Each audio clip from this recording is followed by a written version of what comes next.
खादी आणि ग्रामोद्योग आयोग, सूक्ष्म, लघु आणि मध्यम उद्यम मंत्रालय यांच्यामार्फत दिनांक 20 फेब्रुवारी 2026 ते 1 मार्च 2026 या कालावधीमध्ये अमरावती येथे राज्यस्तरीय खादी प्रदर्शन आयोजित करण्यात आले आहे। हे प्रदर्शन गाडगेनगर वलगाव रोड येथील संत गाडगेबाबा समाधी स्थळ यात्री मैदान येथे संपन्न होईल।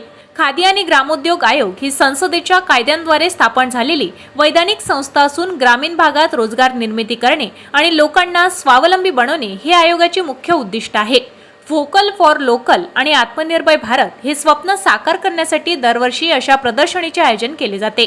विभागीय कार्यालय नागपूर यांच्या माध्यमातून आयोजित या प्रदर्शनात देशभरातील विविध खादी संस्था, स्फूर्ती क्लस्टर आणि पंतप्रधान रोजगार निर्मिती कार्यक्रमांतर्गत स्थापित लघु उद्योगाची उत्पादने विक्रीसाठी उपलब्ध असतील। यामुळे कारागिरांना हक्काची बाजारपेठ मिळवून त्यांची आर्थिक स्थिती सुधारण्यास मदत होणार आहे। विदर्भातील नागरिकांनी या प्रदर्शनाला भेट देऊन खादी वस्त्रे, ग्रामोद्योग उत्पादने खरेदी करावीत, जेणेकरून स्वदेशी उद्योगांना आत्मविश्वास वाढवण्यास मदत होईल असे आवाहन आयोगामार्फत करण्यात आले आहे।